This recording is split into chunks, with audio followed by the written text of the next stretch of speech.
I've been doing street photography for over a decade. I've traveled the world, I've written about the topic extensively, and there are certain things I wish I could go back in time and tell the younger street photography that was me. I can't do that, but if you're new to street photography, I can say them to you. And here are 5 things I want you to understand about being a street photographer. Thing number 1 is don't worry about getting good too quickly. Whenever we start a new art form, we're green, we don't really know what we're doing, and we have to learn the basics, the techniques, and grow from there. But whilst doing that, there's always this burning desire to get good and get good quickly. You see lots of videos how to become XYZ in a week, in a month, and the reality is that there are no shortcuts to being a good street photographer. Yes, some people have more natural ability than others, but for most of us, it's going to take time. And I remember when I was younger,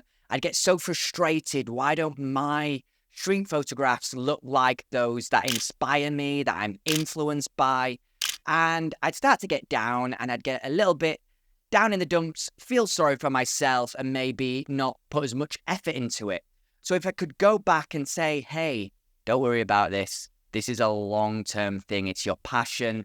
Don't worry about getting good too quickly. Just enjoy the process of learning and eventually you will get there. The next thing I would definitely love to tell the younger street photographer, that was me, is stop comparing your work to popular social media accounts. Now, there are photographers out there who are excellent marketeers, perhaps not excellent street photographers, and there can be a temptation to kind of emulate or try and emulate the kind of images that they make because you want as much popularity as they have. Know how to put this, but I'm kind of a big deal. Quick disclaimer, that's not to say every popular photographer on social media isn't that good. There are so many talented street photographers that are deserving of all the admiration and support that they get online.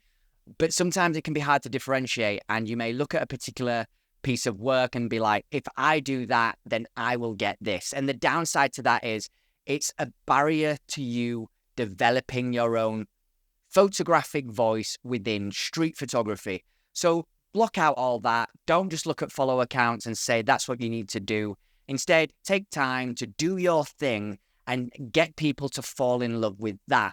Yes, it may take longer to reach certain goals in terms of engagement that you're looking for, but when you get there, you'll be doing it with the pride that it's your voice, it's your style, and you've not copied anyone just to try and get a quick fix in terms of social media. So the third thing I would tell my younger self is it's okay to have empathy for the people that you photograph on the streets. Now, don't get me wrong, I wasn't going out there being aggressive or trying to start confrontation, but I really didn't give a second thought about how me doing street photography may impact someone. You know, I stayed in that protective bubble of I'm not breaking the law, I'm not doing anything wrong, so I'm just going to get out there and not really worry about how it impacts others. And I don't necessarily regret having that mindset, but as I've got a little bit older and a bit more experienced in life, I've come to understand that for some people, having a camera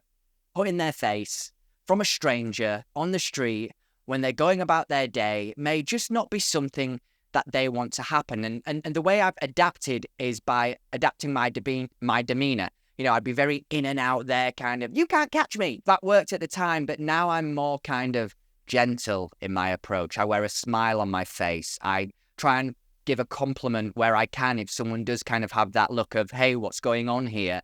And I've become comfortable with the idea that, yes, I'm not doing anything wrong, but I can also have a bit of empathy and understanding for the people on the streets. I don't think that's necessarily a bad thing, and I think it's something that you should have as well when you're out there conducting yourself as a street photographer and representing our community. So one more before I share the final message I would have to myself as a younger street photographer is gear's not that important. You know, it does have value getting certain lenses and cameras, but for the most part, I see so many people invest so much time and energy on gear reviews, on other photographers telling them what cameras and lenses they should use, when really they should just find a camera that suits them, find a workflow that suits them, and just get out there and shoot. Once you get your camera, don't start worrying about if you've made the right decision. Is there a new camera that's now the best camera, or a new lens that's now the best lens? It's draining, it's tiring, it's not productive. So I would say to myself, less time on YouTube looking at camera reviews and spend more time practicing the art form out in the streets and consuming it through images and advice that's more practical. So yes, gear has value, but it's really not as important as some people would like you to believe. So the final message I would send to the younger street photographer, that was me, is you're about to embark on the best journey of your life. That's not hyperbole. Street photography changed my life. It gave me a purpose. It connected me to like-minded people.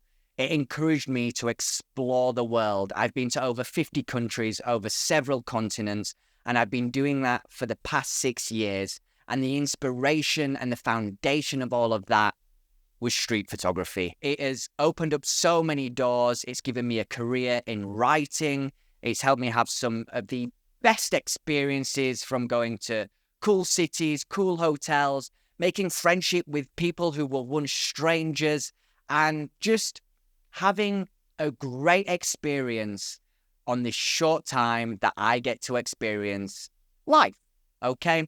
So if you're a new street photographer, I can't promise it's going to give you exactly what it gave me, but it certainly has the opportunity to do so. So pick up that camera, because street photography and just creative energies in general really can be life-changing. And I'd love to tell my younger self just how awesome it was going to be. So maybe I'd have been able to get through some of the difficult times with some more ease and less stress. But hey, I can't do that, but I can say it to you. Street photography can change your life for the better and give you one of the best experiences that you can have. So pick up your camera. Hey, so to all my fellow experienced street photographers that have been doing this for over a decade, if you could go back in time and say something to your younger street photographer, what would it be? Let me know in the comments. Let's get a conversation going. If you like this video, then please do subscribe, hit a like, and tap the bell icon so YouTube next notifies you when I publish a video. I appreciate you sticking with me. I hope you enjoyed this video. Until the next one, I'm Dan. This is Dem Frames. See ya.